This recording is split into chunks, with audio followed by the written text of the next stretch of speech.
Martinique, fais attention, faut pas tomber dans l'émotion.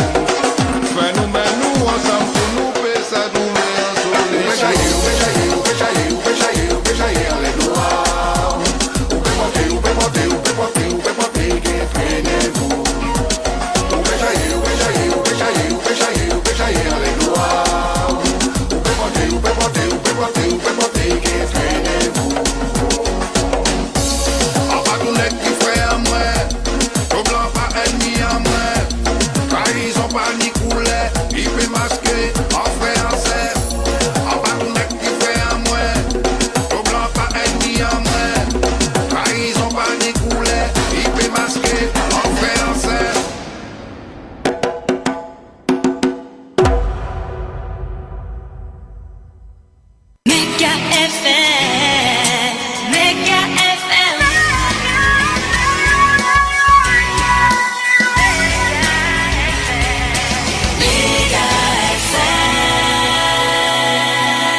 Jeunesse là en chance, faut nous mettre en confiance.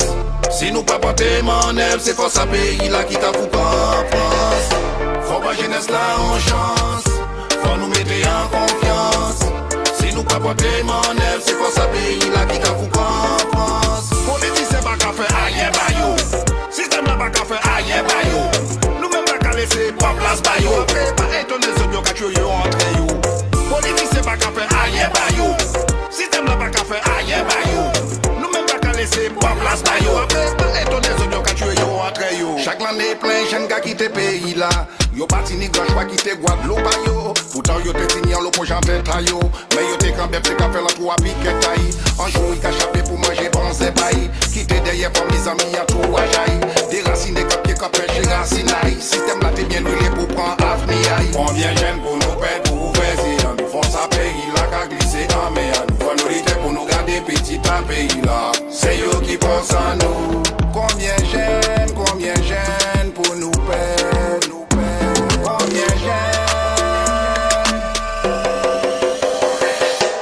Politicien pas qu'à faire aïe bayo. Système là pas qu'à faire aïe bayo. Nous même pas qu'à laisser pas place bayo. Pas étonné ce bio qu'a tué entre you. Politicien pas qu'à faire aïe bayo. Système là pas qu'à faire aïe bayo. Nous même pas qu'à laisser pas place bayo. Pas étonné ce bio qu'a tué entre you. Faut pas jeunesse là en chance. Faut nous mettre en confiance. Si nous pas porter mon œuvre, c'est pour ça pays là qui t'a foutu en France. Faut pas jeunesse là en chance. Faut nous mettre en confiance. Si nous pas porter mon œuvre, c'est pour ça pays là qui t'a foutu en France. Jeunesse en perdition, pas ni répète. Qu'à filmer, boy, pas qu'à voir danger. Imiter donc voler, briller, tuer, j'irai en l'eau, qu'à pète chimé. Elle fait qu'on oublie, collaborer, pas bon, vite, ou paye, attendre. Mon politique a menti, pas ni éducation, pas ni justice, jeunesse à l'agonie. C'est un système qui programme ta fait jeune, bref, violence sans désir. Donc les plus facile à trouver qui ont travail, sont intelligents, pas attendre mon nouvel bazar. Faut pas se vivre dans bêtises, mais faut se vivre dans conscience, cabane, sens. Ça malheureux qui a dit tout, qui est leader.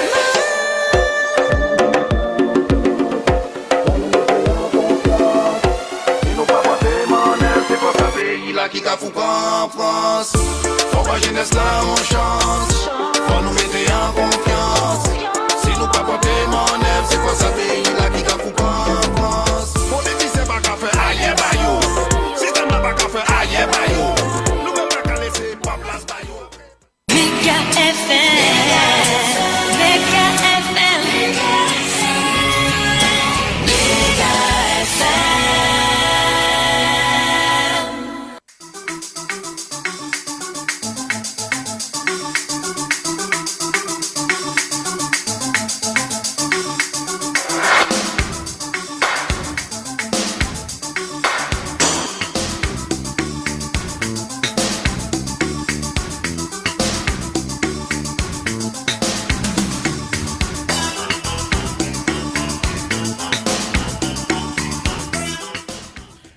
Bien, bonjour tout le monde, bonjour la Guadeloupe, vous êtes sur Méga FM 88.9, il est 9h26.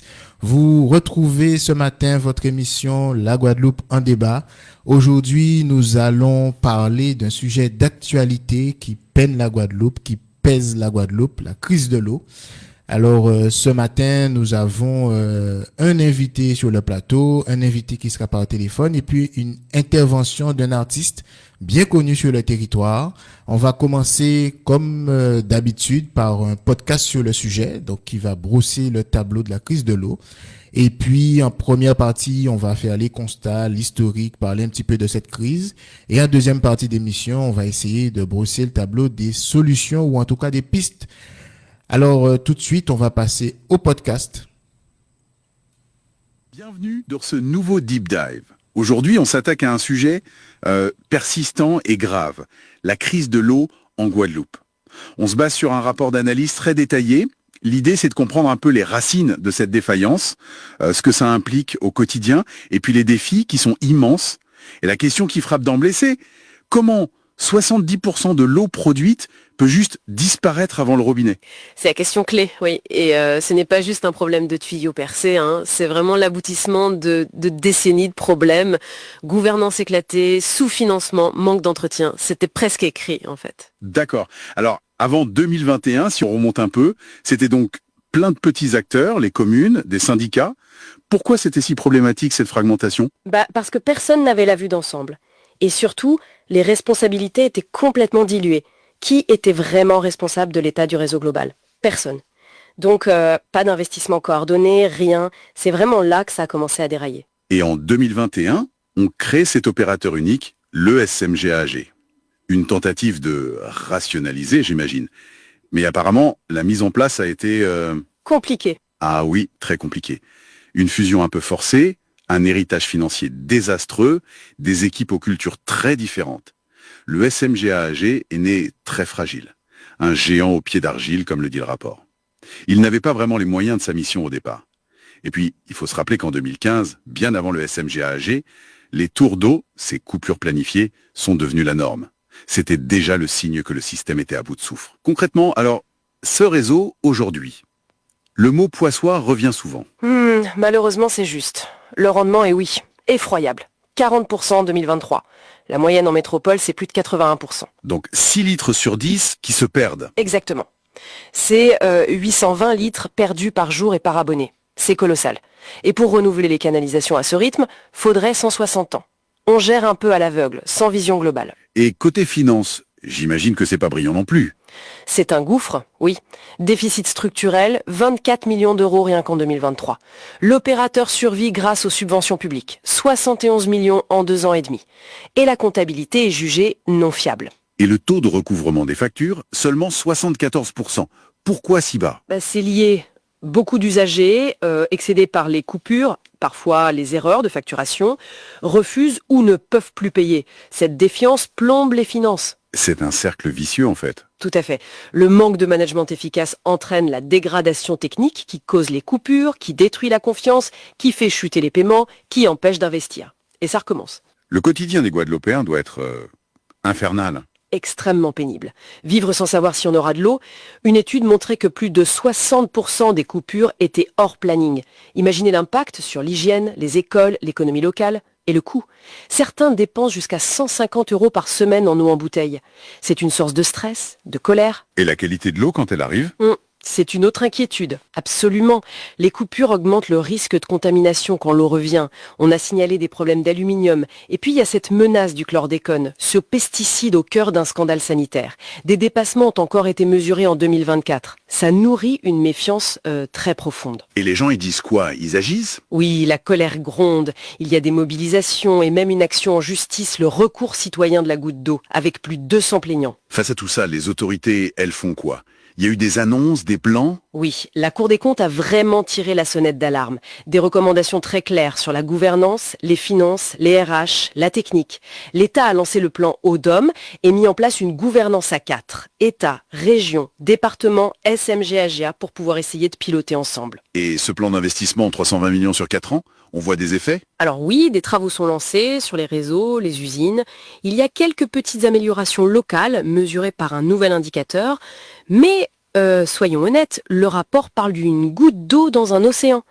Mi-2025, la situation est toujours très critique. Les tours de continu, le SMGAEG est financièrement exsangue, 106 millions de dettes abonnées. On parle même d'une mise sous tutelle par l'État. On tente aussi de renouer avec les clients, j'ai vu.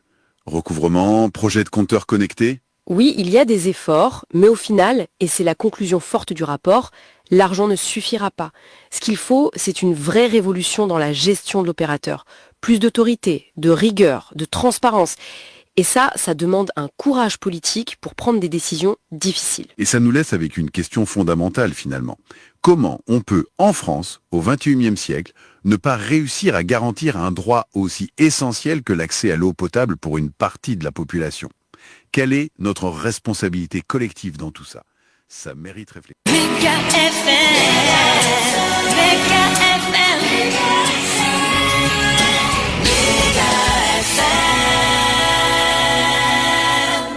Retour dans l'émission.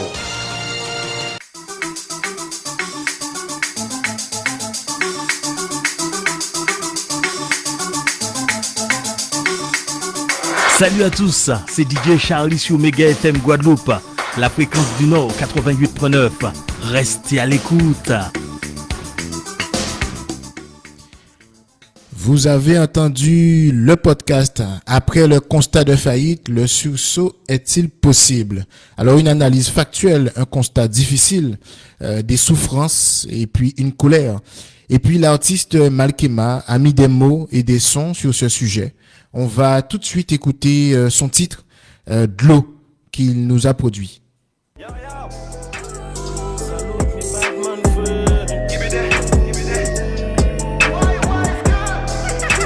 One shot. Yes. Yeah. Congo Noir là derrière Mike là. Yeah. Yes I am. Hey on check li. Yeah. Yo. Pour faire manger nous besoin de l'eau. Pour baigner nous besoin de l'eau. Pour faire lessive nous besoin de l'eau. Pour faire mortier, nous besoin de l'eau. Pour éteindre feu, nous besoin de l'eau. Le CH, nous besoin de l'eau. Yo crié, il est belles eaux. Pourtant, il pas ni de l'eau. Hey young mec a fait mal. C'est young man, il plein de l'eau. Le piou de ça, il pas potable. Coca, moi j'ai qui de l'eau. Laissez mon âme t'as levé chaud. Yo ka voye mon blo. Ni ça qui essaye péter des potes blo. Oh, les apprenti Pablo. Oh, les fucking métélo. C'est moi qui fais l'école de tableau. Pour chanter, ou besoin de l'eau. Pour planter, nous besoin de l'eau. Pour soigner, ou besoin de l'eau. Pour hydrater, ou besoin de l'eau. Pour faire petit, ou besoin de l'eau. Pour cuire lentilles, ou besoin de l'eau. Soda PG remplacer de l'eau. Champagne PG remplacer de l'eau. Faut payer facture même si pas mis de l'eau. Ou s'en foutait pas son ni de l'eau. Ou qu'à coûter pas son ni flow. Ni ça qui cagou. Mais pas de l'eau, c'est des héros. On s'en peut répéter et y'en bat de l'eau. Yeah.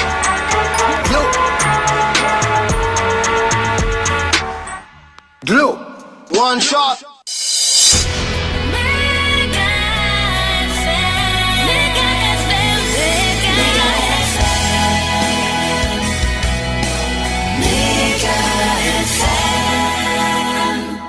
Retour dans l'émission.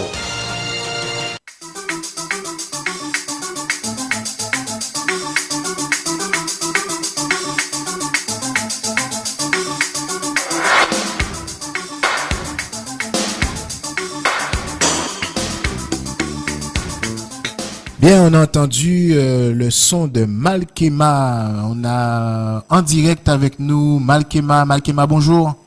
Bonjour. Eh bien, merci beaucoup pour ce titre.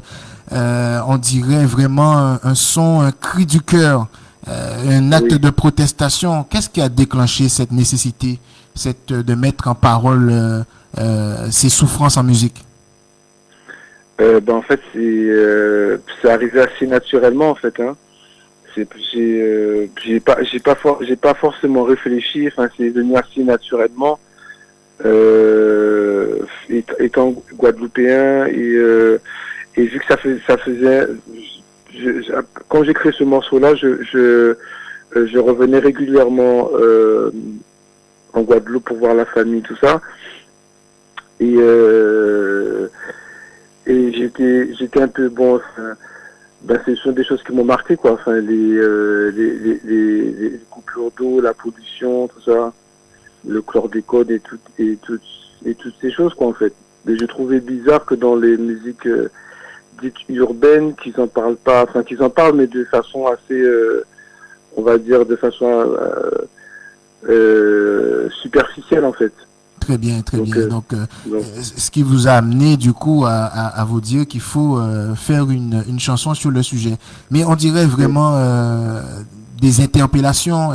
À qui vous vous adressez? Est-ce que ce sont aux citoyens? Est-ce que ce sont aux politiques, aux gouvernants? Ce son-là, pour vous, il a été écrit à direction de quel public? Au public qui écoute la musique que je fais et un peu à tout le monde aussi. En fait, j'ai voulu vraiment interpeller les gens sur le fait que c'est vraiment que moi, enfin, il y a des choses qui m'ont choqué. Moi, j'avais le sentiment que c'était pas vraiment, que comme si qu'on se rendait pas vraiment compte de la gravité de ces problèmes, quoi, en fait, de ce problème-là, parce qu'effectivement, comme je dis dans le morceau, que l'eau, on en a besoin pour tout, pour plein de choses, pour se nourrir, pour se laver, pour faire du ciment, pour faire de la peinture, on a besoin de l'eau pour se soigner, pour tout, quoi. C'est la chose la plus élémentaire qu'on a besoin pour vivre, quoi.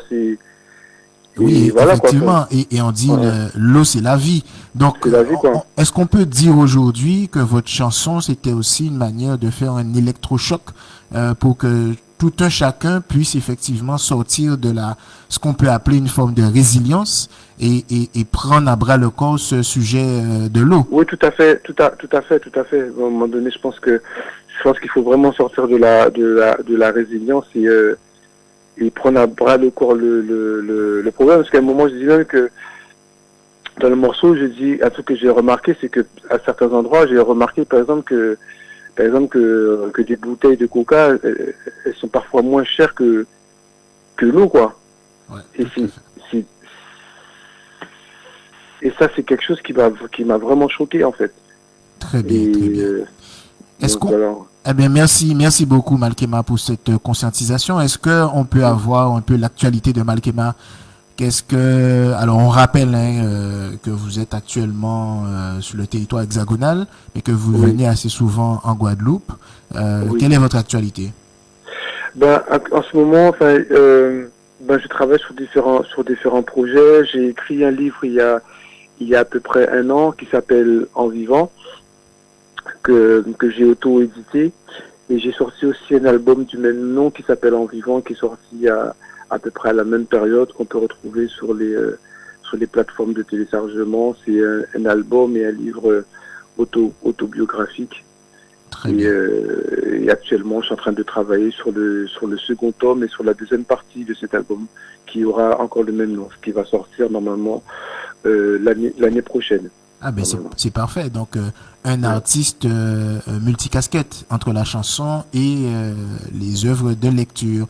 Merci beaucoup Malkema d'avoir été avec nous. On va passer la parole à monsieur Jacques Davila. Vous avez entendu le podcast, vous avez entendu l'artiste qui nous a un peu parlé de son action de conscientisation.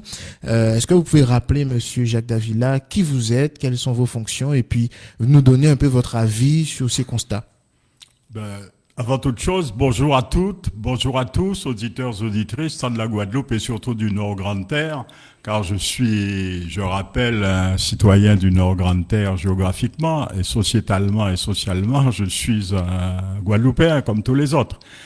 Et je remercie votre chaîne de m'avoir permis de m'exprimer et surtout de découvrir ce chanteur dont je ne connaissais pas le texte sur les problèmes de l'eau, de l'assainissement et de la restauration du littoral et des sols pollués de notre territoire qu'on oublie souvent.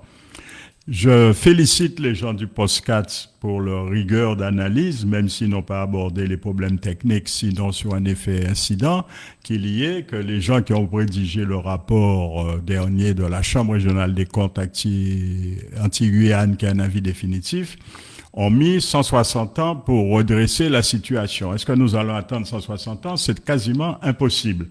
Parce que il faut savoir qu'il n'y a pas de spécialistes de génie hydraulique, de solutions techniques.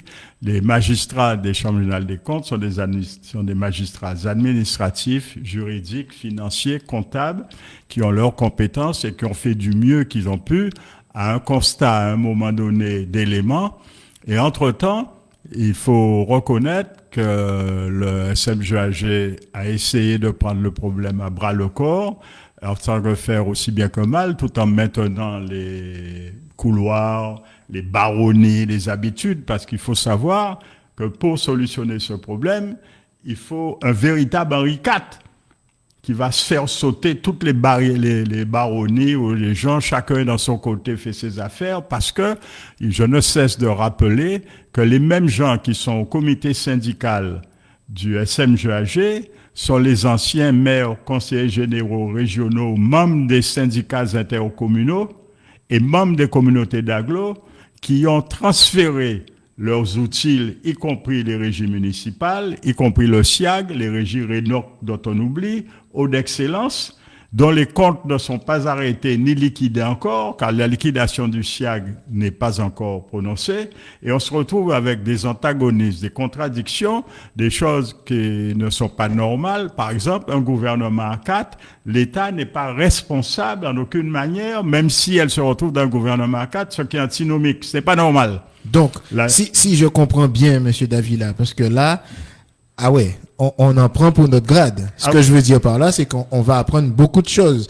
Première chose, et on va revenir dessus tout à l'heure, il manque des spécialistes sur l'eau en Guadeloupe. Oui, Deuxième chose, on a un problème de gouvernance, donc en sachant qu'on est en train de traîner, parce que si vous dites que le SIAG n'a pas encore été liquidé, enfin totalement, bon, donc ça veut dire qu'il y a des choses qui traînent dans les tiroirs. Énormément, des monstres. Des monstres comptables, budgétaires, judiciaires.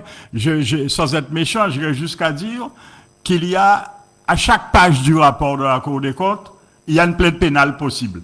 Ah ouais, ça va être intéressant. On a au téléphone Madame Marlène Mélis, qui est l'ancienne présidente d'Eau d'Excellence, qui a été longtemps qui a été gestionnaire pour Cap Excellence. Madame Mélis, bonjour.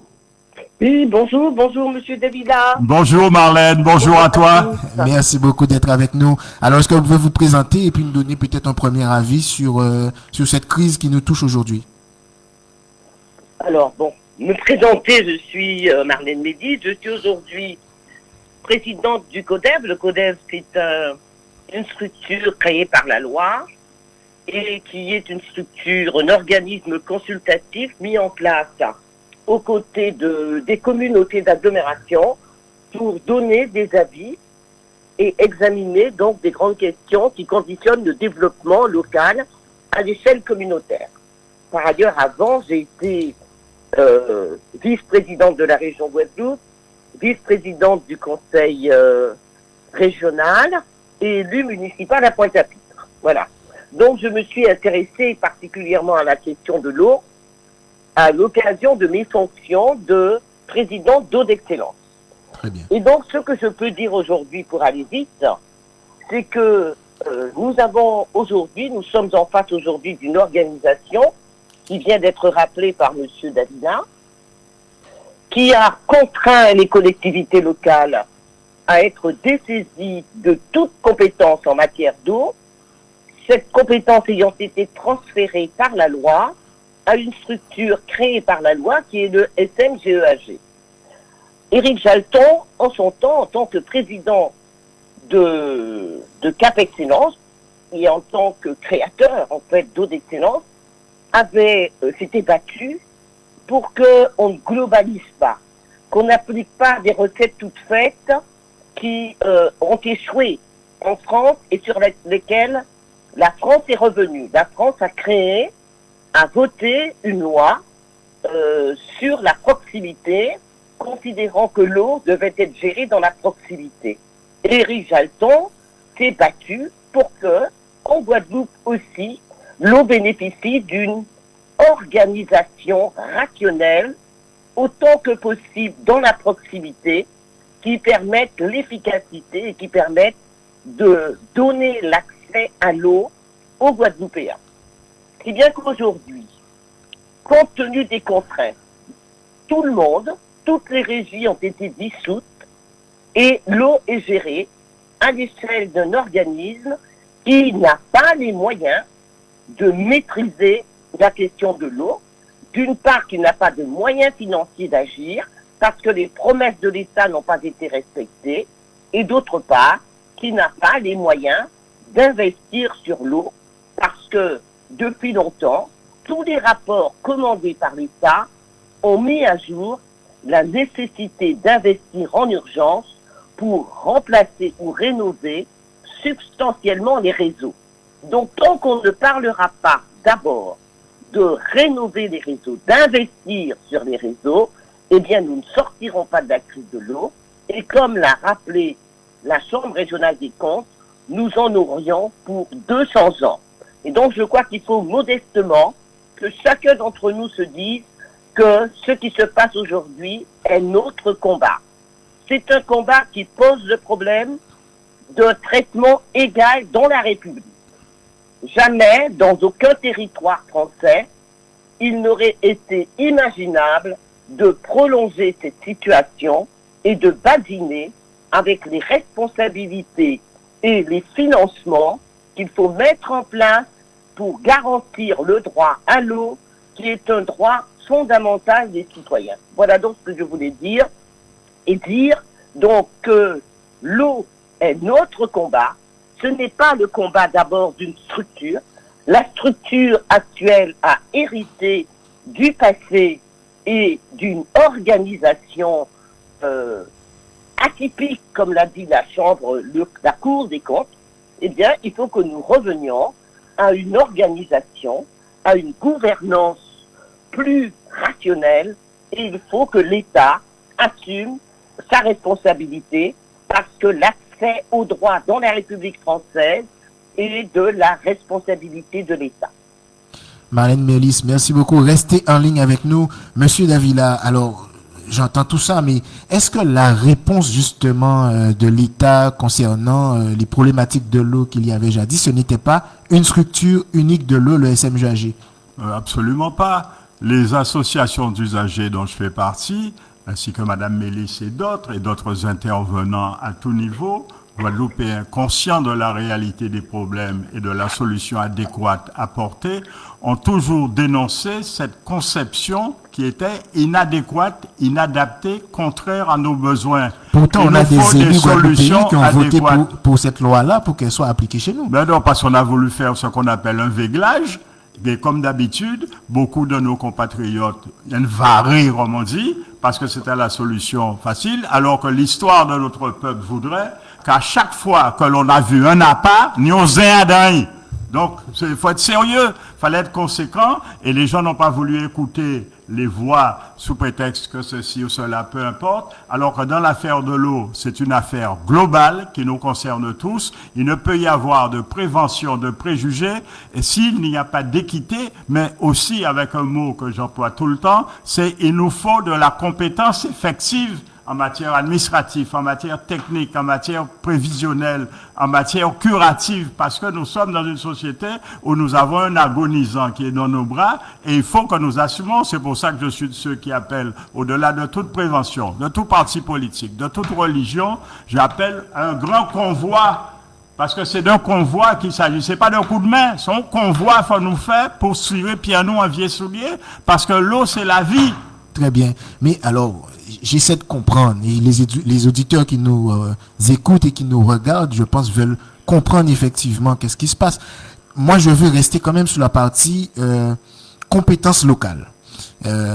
j'entends là, ou je comprends en tout cas, qu'on a une difficulté sur notre compétence. Je parle pas de gouvernance pour l'instant, je parle de faisabilité. Donc, est-ce que ça veut dire qu'on est en manque de techniciens, puisque le rapport le dit, on a un taux de masse salariale très important, avec une rémunération qui dépasse des montants, etc. Est-ce que ça veut dire qu'aujourd'hui, on a un manque de techniciens qui sont capables, est-ce que de spécialistes, d'ingénieurs? Peut-être Madame Mélis peut nous dire quelque chose sur ça.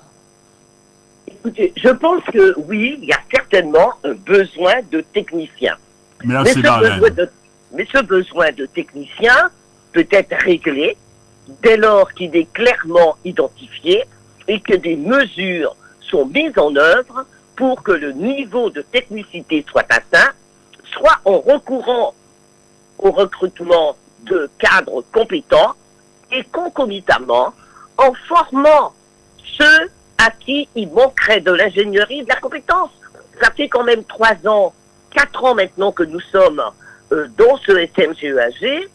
Je pense que théoriquement, les besoins en ingénierie auraient dû être identifiés au moment de la préfiguration, mais la préfiguration n'a pas eu le temps de le faire. Mais en 4 ans, on a quand même le temps d'identifier les besoins et de former les cadres, parce qu'il y a quand même des cadres guadeloupéens qui ont fait leurs études au niveau national, qui ont fait de bonnes études. Et donc, s'ils sont dépassés, et on peut l'entendre, mais on peut les former. Ils ne sont pas idiots au point de ne pas pouvoir être formés. Et je me permettrai de rappeler que le rapport de la Cour des comptes du 12 mars a indiqué que l'assistance technique qui nous avait été envoyée pour assister justement les cadres et combler le manque d'ingénierie était une assistance technique relativement jeune, sortant de l'école, sortant de l'école, et qui coûte très cher. Et que peut-être qu'on aurait pu très bien former nos cadres pour permettre une compétence durable en Guadeloupe. Parce que quand l'assistance technique va partir, eh bien on retourne au point zéro. Donc ça veut dire que avant de proposer cette loi pour le syndicat unique, il n'y a pas eu un audit des besoins, en tout cas des constats et des besoins, pour qu'on puisse avoir justement, pendant la phase de préfiguration, à former, comme dit Madame Mélis, ou à recruter, etc. Monsieur Davila, mais à ce moment-là, à cette époque-là, est-ce qu'il y a eu des voix qui se sont élevées, peut-être comme la vôtre, pour dire qu'il fallait un audit? Je puis vous affirmer qu'il y a eu un rapport qui a été fait il y avait bien plus de 2 ans, bien avant l'idée de pallier aux difficultés du secteur public de l'eau, de l'assainissement, qui préconisait ce qu'il fallait faire. Ce rapport a été mis de côté. Ensuite, nous avons créé immédiatement, près de 2 mois avant que le Parlement ait voté la loi de création du SMGAG, 5 commissions de préfiguration, dont une sur le personnel et la restructuration technique. Et j'étais membre d'une des commissions, et comme par hasard, celle sur le personnel, sur les montées en compétences, sur les cadres qu'il fallait au plan technique et la réalité du terrain à laquelle nous allions nous confronter, parce qu'il a fallu amalgamer des gens qui venaient du privé, des gens qui venaient de la fonction publique en situation contractuelle, régulière et irrégulière, et des gens en situation régulière avec plein de problèmes, parce qu'il y avait un cloisonnement entre des régies municipales, entre des régies qui étaient établissements du SIAG, et ainsi de suite, ainsi de suite. Et on se retrouvait, et puis avec l'État qui est venu fourrer son nez dedans, et ce rapport, comme par hasard, s'est évaporé, et aujourd'hui, il semble, à l'état de mes informations, étant un des rédacteurs de ce rapport, que l'on vienne essayer d'obtenir de nous, que nous fouillons dans nos mémoires, que nous retrouvons des éléments pour essayer de pallier aux manques et irrégularités. En tant que Guadeloupéen, je propose le convoi. Nous ferons abstraction sans rancune, sans rancœur, parce que nous ne pouvons perdurer dans cette situation. Mais il est impensable que l'on puisse nous demander d'être complices passifs de la détérioration aggravante, permanente, chronique, quotidienne de notre situation, sans qu'il n'y ait eu aucune sanction de la part de l'État. Parce que les gens ne sauraient imaginer les redondances dont font état les représentants de l'État alors que leur contrôle de légalité a été d'une surdité et d'un aveuglement absolu. Donc il est facile aujourd'hui de venir prendre des bâtons de pèlerins pour essayer de ramener je ne suis pas dedans, tout en étant dans une gouvernance intemporelle. Soit on est dedans, soit on n'est pas dedans. Et on assume les conséquences de ces choix. Nous sommes adultes, nous sommes responsables, tout comme Madame Mélislet, tout comme d'autres, parce qu'il y a des Guadeloupéens compétents, il y a eu de la médiocrité. Moi, je peux citer que je me suis retrouvé dans une situation une fois où je trouvais 80 employés qui ont été transférés par des élus et qui n'avaient aucun emploi, qui ne savaient même pas où était leur bureau. Donc, il faut dire la vérité aux gens. Nous nous sommes retrouvés avec des gens qui étaient employés pour tonner des pelouses alors qu'on avait des sous-traitances. Donc il a fallu purger. Il faut encore continuer de purger. Il faut mettre de l'ordre techniquement, administrativement et pas seulement se pencher sur les canalisations, se pencher sur toutes nos réalités qui sont les ouvrages, les pompages, la consommation d'électricité, la filière charbon actif. Tout, parce que c'est un ensemble. L'eau est plurielle. Tant qu'on ne traitera pas le problème tel qu'il est, nous ne pourrons pas porter de solution adéquate. Nous ne pouvons le faire qu'ensemble, sans passion, sans émotion. Très bien. Marlène Mélis, j'ai l'impression que, puisque comme vous l'avez rappelé, avant la loi qui a obligé tout le monde à se mettre dans le syndicat unique, qui a contraint que vous n'étiez pas effectivement d'accord, et j'ai l'impression que 4 ans après, que le temps vous a donné raison. Mais aujourd'hui, quel est le blocage réel? Si on devait synthétiser tout ça en un point, quel est le blocage pour vous? Alors, d'abord, M. Davila vient de rappeler toute une série, je dirais, d'orientations qui auraient dû être arrêtées d'emblée. Toute une série de tâches qui sont urgentes. Il a rappelé que l'eau est plurielle. Il a rappelé aussi qu'il faut une organisation, et c'est valable partout, rationnelle, qui soit propice à la responsabilité et à la co-construction. Ça n'est pas le cas. Ça n'est pas le cas. La gouvernance à 4 a exclu les communautés d'agglomération. Les statuts ont été arrêtés par le représentant de l'État en dépit des protestations des EPCI qui avaient délibéré, qui avaient fait des amendements soumis à l'État. Tous les amendements ont été rejetés et nous avions plaidé, Éric Jalton avait plaidé que cette organisation ne pouvait pas marcher, qu'il fallait que le SMGEAG se comporte en autorité organisatrice de l'eau, qu'elle ne commence pas par dissoudre l'ensemble des régies pour nous faire un saut véritablement dans le vide, agglomérant aujourd'hui 500 agents qui viennent de cultures différentes. Voilà, il faut d'abord rationaliser l'organisation. Il faut une gouvernance responsable. On a tous les triumvirats ont toujours trébuché. Pourquoi ici imaginer des solutions originales qui, à travers l'histoire, ont été décriées, ont manifestement échoué. Voilà ce que je peux dire sur ce plan-là. Il faut donc aujourd'hui certainement poser le problème de la responsabilité locale. Quand le représentant de l'État, dans son dernier courrier, évoque la responsabilité des élus, quand la Chambre régionale des comptes évoque l'absentéisme des élus, il faut se demander de quoi on parle. Les collectivités en Guadeloupe n'ont aucune compétence, pas même le Conseil général et le Conseil régional, comme l'a rappelé encore le rapport de la Chambre régionale des comptes. Et donc la responsabilité ici doit avoir le même sens que partout ailleurs dans le monde. On est responsable quand on a le pouvoir d'agir. Et en l'occurrence, en matière de gouvernance de l'eau, les collectivités locales n'ont pas de pouvoir d'agir. Elles ont le pouvoir, par contre, d'être contraintes parce que les statuts arrêtés par le représentant de l'État ont écarté les EPCI de la capacité d'agir, mais par contre ont retenu qu'en cas de déficit, eh bien, effectivement, elles pourraient être appelées. Ça veut dire donc, à nouveau, une contrainte financière pour subir les conséquences négatives de gestion qui ont été assurées par les autres.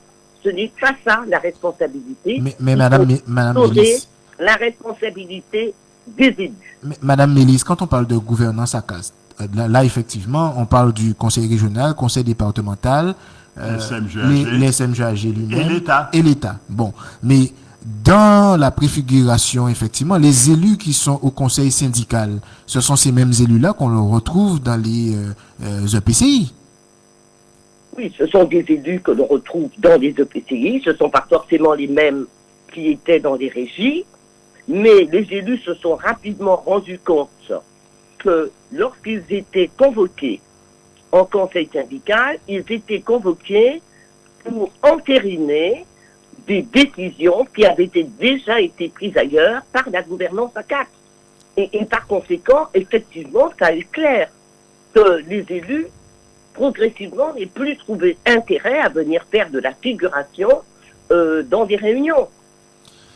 D'accord, donc quelque chose qui a été créé par d'autres, imposé pour les autres, mais en même temps, on a trouvé des élus locaux, parlementaires à l'époque, pour pouvoir porter cette loi-là et voter cette loi-là, défendre en tout cas cette loi-là au Parlement. Est-ce qu'on n'a pas justement une difficulté sur des sujets qui sont importants comme ce sujet-là, celui de l'eau? Est-ce qu'on n'a pas cette difficulté politique à se rassembler et à au moins trouver un consensus? Parce que là, j'ai quand même l'impression que si on parle de 2020-2021, il n'y a jamais eu de consensus réel. C'était peut-être la loi du plus fort. Peut-être qu'il y avait des élus qui avaient, je dirais, une puissance un peu plus que d'autres qui ont permis d'imposer, de contraindre les autres. Est-ce que c'est ce sentiment que vous avez aussi, Monsieur Davila? Non, absolument pas, dans la mesure où nos populations font beaucoup de bruit. Mais la pensée n'est pas toujours action comme nous l'aurons souhaité, en dépit des élus. Parce qu'il y a des élus qui, quelles que soient leurs options et leurs opinions politiques, ont eu le courage de dire non, il suffit, ce n'est pas adéquat. Et même le sénateur Théophile peut le confirmer, ou l'ex-député Bénin, que par exemple, moi, Madame Mélisse ou le docteur Jalton, je suis à l'aise, je n'appartiens pas à son parti politique, même si j'ai des rapports très courtois et très amicaux, même je dirais avec presque tous les élus de Guadeloupe. Il ne faut pas hésiter à dire non. Et Jalton a dit non. Mélisse a dit non. Bien sûr, on peut ne pas toujours être d'accord, mais il y a des gens qui ont dit qu'en tant qu'usager et en tant que truc, par exemple, beaucoup de gens, il a fallu que ce soit un préfet qui rappelle un jour à des élus guadeloupéens et à des hauts fonctionnaires, y compris un inspecteur général, que j'étais lauréat national de la station d'épuration française.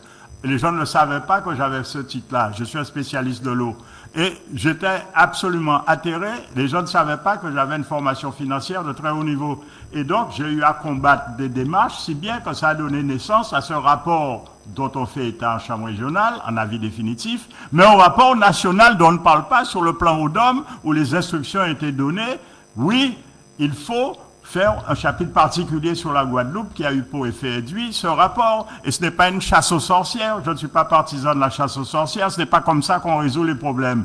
Notre pays a des problèmes très graves. Il nous faut faire ce convoi, se mettre ensemble, faire abstraction du passé, tenir compte des réalités et quelle est la solution adéquate, quels sont les moyens qu'il nous faut et les compétences qu'il nous faut.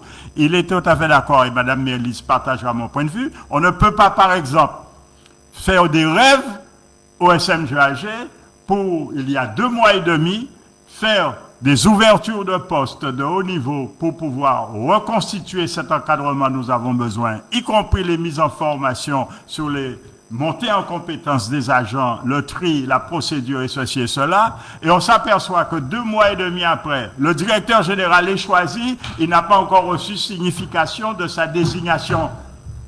Ce n'est pas sérieux.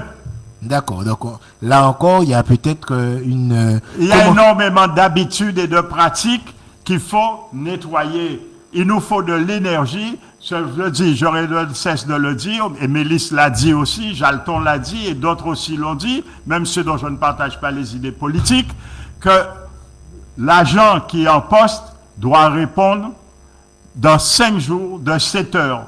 Au problème des usagers, le problème de l'eau, c'est un problème quotidien, 24 heures, tous les jours.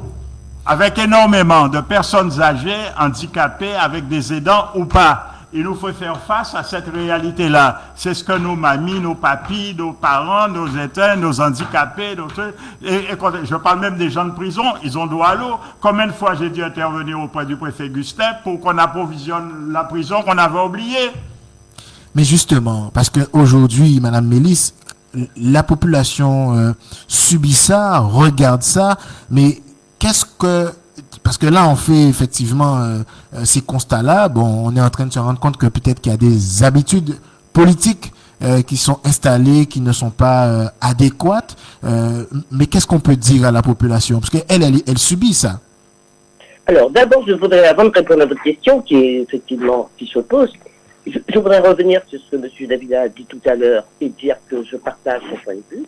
Et je voudrais rappeler à ce titre-là, quand on se demande quelle a été la posture des élus et est-ce que c'est un manque de bon sens des élus ou une difficulté à s'entendre. Parce que c'est facile de dire, il y a beaucoup de désordre entre les élus et par conséquent, l'État est venu mettre de l'ordre en créant cet outil.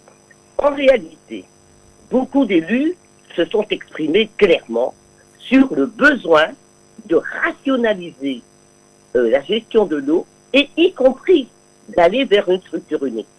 Mais ils ont posé des conditions. Et en particulier, le département et la région, il ne faut pas l'oublier, avaient voté la création d'une structure unique de l'eau qui intégrait ceux qui avaient des besoins, les régies qui avaient des besoins de restructuration. Et donc, ils avaient décidé, les élus locaux avaient décidé de créer un syndicat unique qui n'intégrait pas Eau d'Excellence, parce que Eau d'Excellence n'avait pas de problème, il fonctionnait, donnait de l'eau à la population concernée, comme il n'intégrait pas les régies de Saint-Rose, d'EDE, etc. Mais la loi, le gouvernement est venu décider qu'il n'en était pas question. Donc ce statut de syndicat unique qui avait été voté par la région et par le conseil départemental a été annulé et une loi est venue dire que tout le monde est dans le syndicat et que plus personne en Guadeloupe n'a de compétences eau, que ces compétences eau, la loi la reprend pour la donner au syndicat, au SMGEAG. Voilà. Et donc c'est ça la contrainte. Le problème, c'est pas le syndicat qu'on a créé. La question, ce sont les conditions de cette création en violation manifeste des lois de la République, parce que l'eau est une compétence constitutionnelle des communes, compétence transférée aux EPCI, et que les autres partenaires donc interviennent comme partenaires. Et donc ce que nous reprochons aujourd'hui et que nous demandons, c'est que l'État se comporte comme un partenaire, comme il l'aurait fait dans toute autre région de France pour le financement de l'accès à un droit.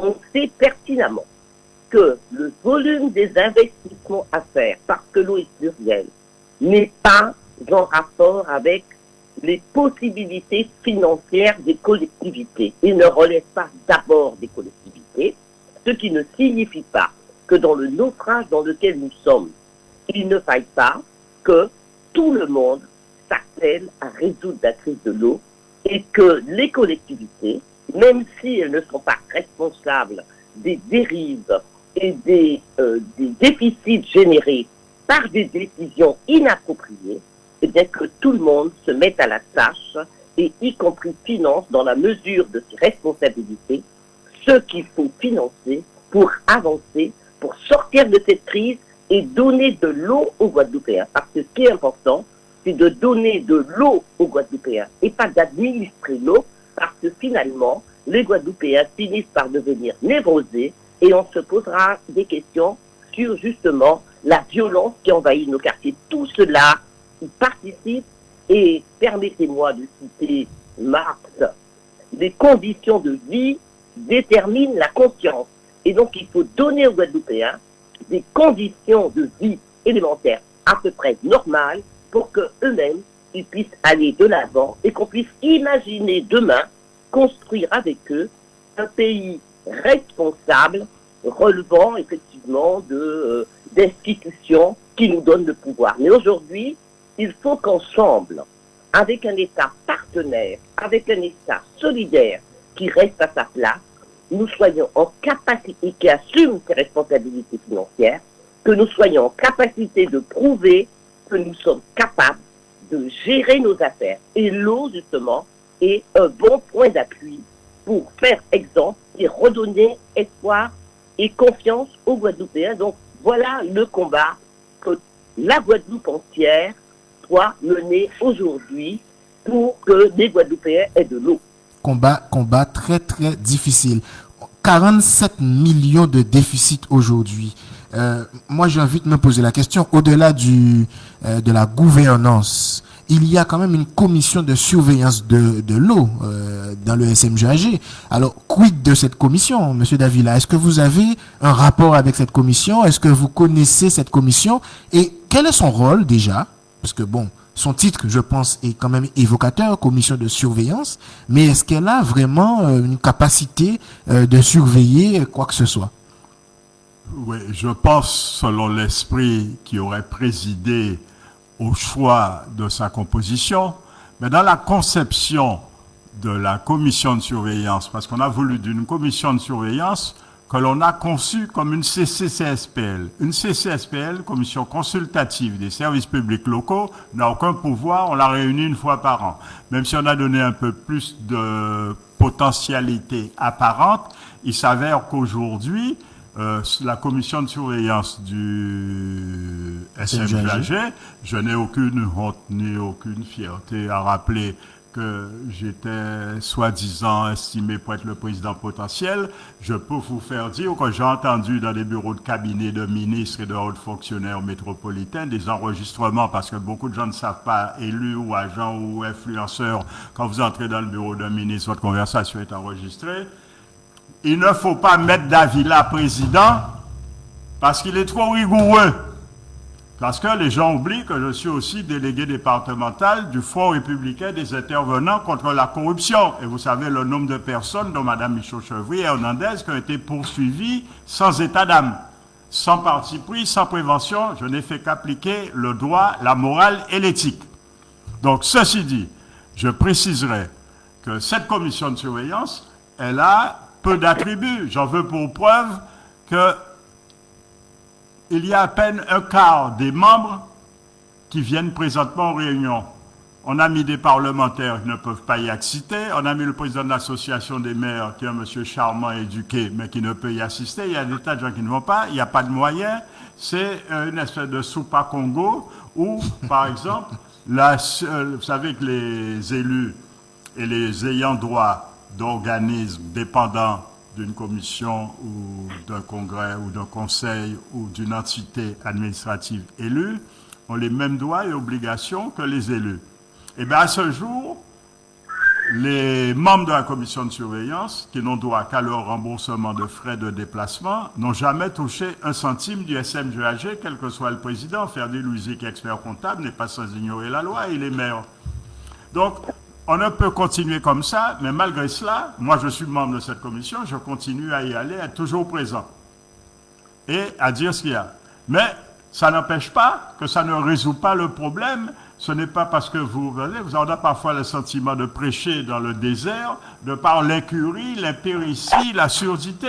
Quand vous assistez à des anomalies, dernièrement on a fait des contrats pour des gens à des postes, où on ne peut leur faire que des contrats à durée déterminée et se retrouver avec des contrats à durée indéterminée avec des augmentations potentielles de salaire pouvant atteindre 90% du salaire d'un directeur général qui n'existe pas, alors qu'il y a un DGD qui est installé et qu'il faut savoir que DGD, ça n'existe que dans les sociétés anonymes ou privées. Dans la fonction publique, il n'existe pas de poste de DGD, ainsi de suite. Il n'y a pas de déontologue pour l'application du droit au SMGAG, ce qui fait que des tas de gens se retrouvent travaillant au SMGAG avec des intérêts dans des structures privées qui sont sous-traitantes intervenant pour prestataires de services. Une vraie Donc, soupe à Congo, comme vous dites. Mais ce n'est pas l'ampleur de la tâche qui doit effrayer, c'est la volonté, le vouloir et les moyens adéquats pour faire ensemble. Parce que si nous voulons vivre ensemble, il faut que nous nous décidons à vouloir faire ensemble. Quid du contrôle de la légalité, puisque là, on Alors, est quand le même... contrôle de légalité, je me demande si c'est un euphémisme de langage ou institutionnel, dans le sens que on nous dit qu'il ne s'applique pas. Quand je dois rappeler que nous faisons partie de ceux qui sommes intervenus, c'est pour ça que l'État ne nous aime pas beaucoup localement, quand je rappelle que la dame qui était responsable du contrôle de légalité en préfecture, elle était l'épouse du premier vice-président du tribunal administratif, ce qui est un conflit d'intérêts.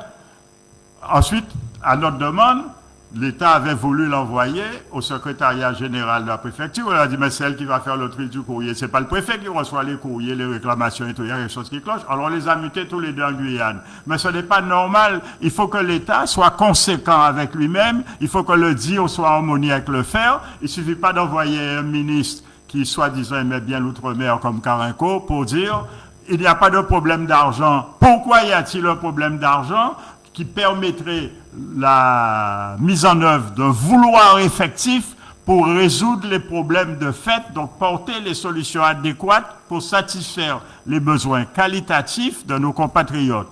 Je précise pour ce fait qu'il faut admettre qu'il y a une seule communauté qui n'est pas dans le SMGAG, ça a été la loi qui l'a prévu, c'est la communauté de Marie-Galante, et que très souvent, compte tenu du fait que le SMGAG gère l'assainissement, et on a enlevé une lettre volontairement, l'État l'a fait, c'est la lettre potable, parce que le problème du traitement de l'eau, c'est un problème d'eau potable. On a enlevé parce que c'était SME-PAG. Hein, il faut le savoir, parce que cela induit la restauration des terres et littoraux abîmés par les stations d'épuration qui rejettent chronologiquement et quotidiennement des eaux épurées non conformes, ce qui n'a jamais été sanctionné. C'est à demander la police de l'eau à quoi elle sert, la répression des fraudes, et ainsi de suite, ainsi de suite. Parce que nous avons tous les jours, tous les mois, ou tous les trimestres ou tous les quadrimestres, des factures émises qui sont insincères. Et l'État le sait, la direction régionale des finances le sait, et les élus de nos compatriotes commencent à se rendre compte qu'il y a quelque chose qui cloche. On ne peut pas, par un artefact consistant à gonfler les assiettes de facturants hors taxes qui induisent une TVA supplémentaire payée par nos compatriotes, ce qui contribue à l'augmentation de la cherté de vie. Donc nous avons un très très gros problème, il y a quelque chose qui cloche. Il faut retrousser les manches et s'attaquer aussi à ce problème de comptabilité, de budget, de contrôle financier, de sincérité des comptes et d'exploitation. Ce n'est pas la chasse aux sorcières ni au grand ouélélé que j'appelle. J'appelle au faire ensemble, consciencieusement, avec compétence, mais détermination. Bon, alors, avant notre petite pause musicale pour passer à la deuxième partie, on va prendre quelques appels des auditeurs. Madame Mélisse, qu'est-ce qu'on fait? On brûle le SMGAG et on part de zéro?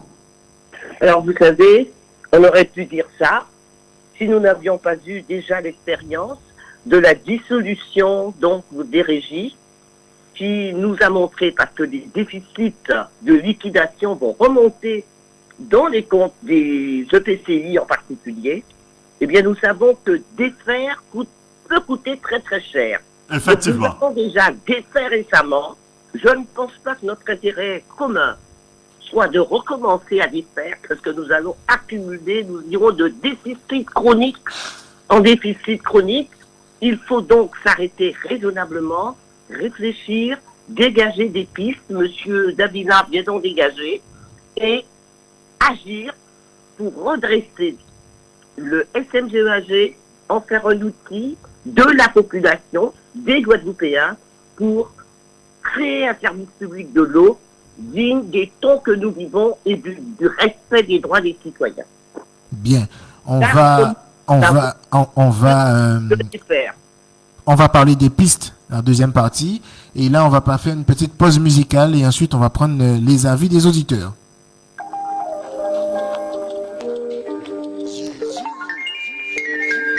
Hip-hop Guada, hip-hop Creole met ti pop créole en tête ou ça.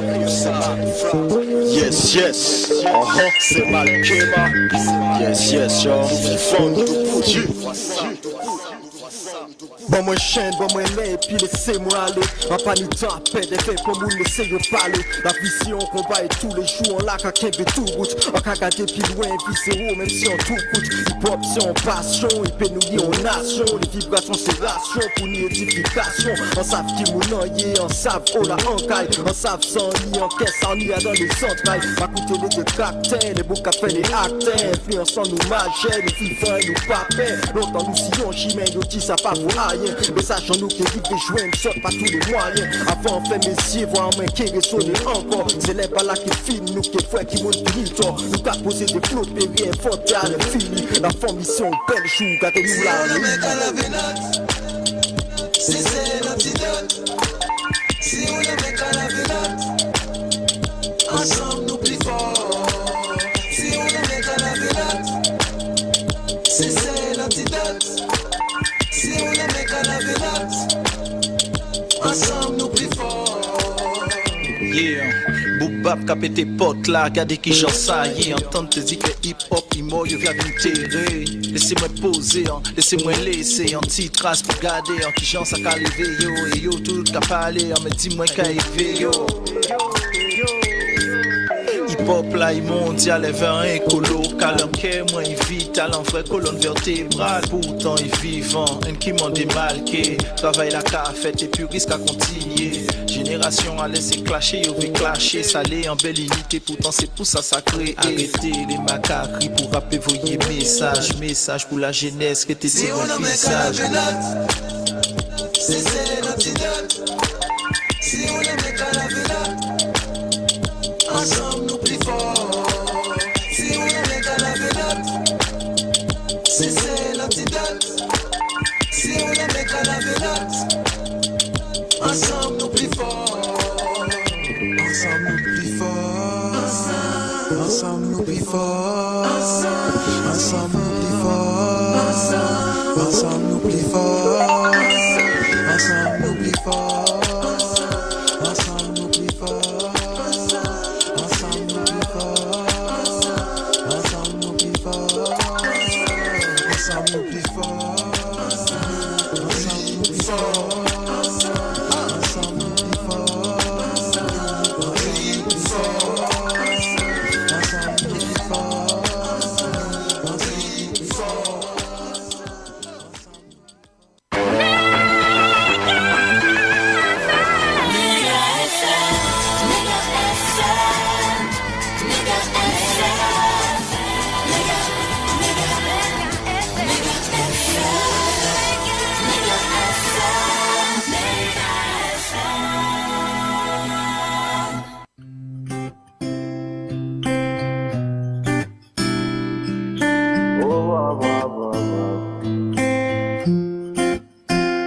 Parole en bouche pas charge donc on laisse au parler. Tout ça on dit bon alors rempli tête homme.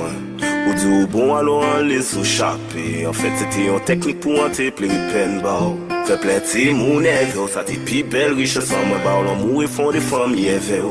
Et si ça pas marché, c'était fort à l'aider. Pourquoi pi pas bon la doctrine nous c'est moi. En vrai nous pas te doit pour mettre nous à rien. Nous fait couillon noir dans belle galère. Ou vendre corps pas pour oublier moi. Ou m'en a plus que jamais fort pareil. Ou dit bon dépense si jamais ou pète moi. Eh ben échappé ou m'en a qui était gang shit. Si silence ça veut dire en vrai que nous pète. Oh ou t'es si belle et si calme. Juste pour te dire moi en gagne. Que j'en fais pas travailler en si belle merveille. On met là en cœur si balance. On t'a là qui pas ni valer. Puis pas vivre d'amour et d'eau fraîche. On t'aimé ou à la folie, on peut pas cacher. Mais bon, l'amour c'est un délire, un papa en fait. C'est des aimés aussi un délire, un cap, un père au pète. Un raid à dans son café. Au revoir, au revoir. Et j'ai qu'à finir qu'à partir, l'amour vit nos bites banal. On fait toi qui toujours été perplexe. Ou savant ni du mal à parler, mais dit comment il partit, ni en savant vrai qui était en bordel. En bon parler, nous parler, on piqué ou vin devant l'autre, j'en savent qu'il y a un peu qui nous gagne cause.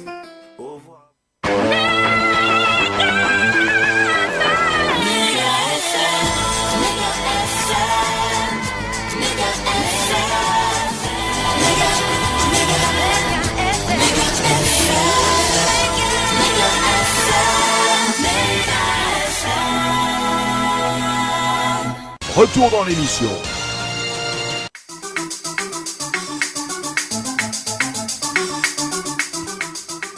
Méga FM, il est 10h25, vous êtes dans votre émission La Guadeloupe en débat. Aujourd'hui, le sujet, après le constat de faillite, le sursaut est-il possible? Nous avons avec nous un ou une auditrice. Bonjour. Bonjour, monsieur. Vous êtes qui et vous appelez d'où? Je m'appelle Ciarat, j'appelle les Trois-Rivières. Très bien. Quel est votre avis sur la question? Voilà, j'écoute ce que disent les intervenants, mais le problème pour nous, c'est pas ça. Le problème pour nous, c'est pas de parler français très bien, mais le problème pour nous, c'est de régler certains problèmes qui sont là depuis longtemps en Guadeloupe. Qu'est-ce qu'on fait? Est-ce qu'on va rester encore l'année va se terminer et rien ne sera fait? On parle qu'il faut mettre la main dans la poche pour aider CMG à agir. Bon, pourquoi aider le CMG à agir? Parce que moi, toutes mes factures sont payées. Il y a d'autres qui ne paient pas parce qu'ils n'ont pas d'eau. C'est ce qui est, pour moi, tout à fait normal. Ils n'ont pas d'eau, ils ne paient pas. Pour moi, je les soutiens également parce que s'ils avaient de l'eau, au moins ils auraient pu payer. Si lorsqu'il y avait une casse chez eux, on leur disait qu'on vient réparer et on vient réparer. Mais le problème, c'est quoi? C'est qu'on vous dit qu'on vient réparer, mais on ne vient pas réparer. On attend, on envoie des courriers, il y a des fiches à remplir, on les envoie, mais jusqu'à présent, on vient sur place constater ce qu'il y a à faire, mais, et après, c'est les trois mots, on joint personne conjoint, on vous met sur un standard, téléphone standardisé, qui vous dit on va vous rappeler, mais on vous rappelle pas. En tout cas, il faut commencer par là aussi, de gérer ce genre de problème, de dire aux clients qu'est-ce qu'il a droit, qu'est-ce qu'il n'a pas droit, qu'est-ce qui est possible, qu'est-ce qui n'est pas ça. Ça fait longtemps qu'on a toutes ces belles paroles. Je m'en prends pas à vous, ceux qui sont sur à l'antenne, mais je voudrais que nous souhaiterions que le problème soit réglé une fois pour toutes. Et nous arrêter par les Français très bien, ok. En ce cas, il faut nous arrêter aussi, faut comprendre que le public, le peuple a besoin d'être écouté. Le peuple a besoin de l'eau convenablement. J'ai de l'eau qui coule chez moi depuis plus d'1 an, de l'eau qui coule sous ma maison. Bon, monde va arriver dans la GI. Et alors? Est-ce que vous avez crié SMG AG pour ça? On n'a pas crié, envoyer courrier parce que ils sont au courant. Parce qu'ils sont venus réparer. Ils sont venus regarder plutôt avec leur appareil. Ils sont venus regarder. Ils ont vu qu'il y a de l'eau qui coule en dehors, avant mon compteur. Et ils m'ont dit qu'ils l'ont marqué. Il s'est marqué au sol. Et ils vont venir réparer. Mais la réparation n'est pas faite. Mais pendant ce temps, j'ai de l'eau qui coule sous ma maison. Ok. Donc, qu'est-ce qu'il faut faire? À qui est-ce que je m'adresser encore? Est-ce qu'il faut barrer la route? Est-ce qu'il faut faire quelque chose? Non, on va pas jusque là. Il faut qu'ils prennent leur responsabilité aussi, parce que si on paie une facture, c'est pour lorsque le client a un problème, c'est pour qu'on puisse régler le problème. Mais donc, on vous dit combien, on vous dit combien. On vient jamais. Vous faites partie des gens qui payent leurs factures, parce qu'il y en a qui ne payent pas. Je paye ma facture. Moi, toutes mes factures sont payées. Même si je paye pas, même si je paye pas mes factures, il faut dans le règlement du SMG AG, il faut dire qu'on ne peut pas couper l'eau du client. On ne peut pas le couper, même s'il ne paye pas la facture. L'eau du particulier, en tout cas. Ou du particulier, c'est pas le client, c'est le particulier. C'est un principe de droit. Oui, ok. Mais alors, ça veut dire qu'aujourd'hui, avec les difficultés que le SMG AG, ce qu'on entend, ce qu'on a parlé ce matin, etc., s'il y a un grand plan qui se décide et qu'on demande aux Guadeloupéens de participer un peu plus, est-ce que vous serez d'accord à rajouter quelques centimes sur votre facture pour aider le SMG AG? Attendez, d'ajouter un peu plus, je suis d'accord, d'ajouter un peu plus. On fait comme les vidéos qu'on voit qui sont en métropole avec les certains élus qui se mettent beaucoup d'argent dans la poche, qui ont tous les droits, mais en fin de compte, mais je suis d'accord, s'il faut mettre un peu plus, je suis d'accord un peu plus, mais il faut que tout le monde mette un peu plus. Mais c'est pas une partie qui doit mettre un peu plus, il faut que les collectivités qui ne paient pas l'eau aussi paient l'eau. Parce qu'il y a ceux qui ne paient pas, qui ne paient pas l'eau. On les connaît, hein. Les professionnels, les collectivités, etc. Absolument. Il faut qu'ils jouent le jeu. Il faut qu'ils jouent le jeu également. Je suis d'accord qu'on demande à la population de jouer le jeu, mais il faut que tout le monde joue le jeu, plus la collectivité. C'est pas uniquement la clientèle, le client, pas uniquement les petits, mais c'est tout le monde. Vous utilisez l'eau dans une collectivité, vous ne payez pas l'eau. Pour quelle raison vous ne payez pas l'eau? Exactement. En tout cas, merci beaucoup. On va donner la parole à M. Davila, mais en tout cas, merci beaucoup pour votre appel. Ce que je retiens, allez-y. Ce que je voudrais qu'on me dise, à qui est-ce que je dois m'adresser pour l'eau qui coule sur ma maison? C'est ça le problème aujourd'hui. Parce que l'eau coule aujourd'hui, l'eau coule sur ma maison, mais demain matin, il peut remonter. Et Kaza, plus fragilisé que d'autres choses. C'est pas le malheur va arriver qu'on va dire, oh, je suis on serait venu réparer. Non. Ouais, exactement. Ben là, c'est l'autorité qui est compétente, c'est le SMGAG.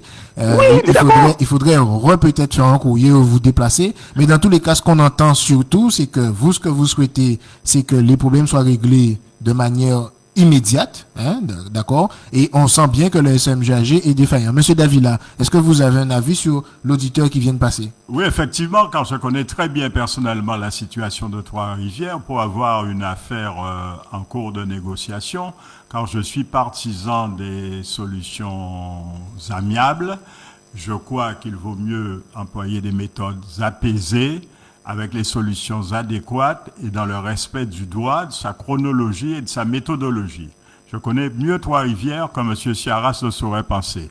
Je lui ferai la suggestion personnelle de m'envoyer le double de sa lettre de réclamation avec ses préconisations et je lui promets qu'on va s'occuper de ce problème parce que l'ensemble des 178 000 usagers, je le disais tout à l'heure, c'est des problèmes quotidiens qu'il nous faut résoudre.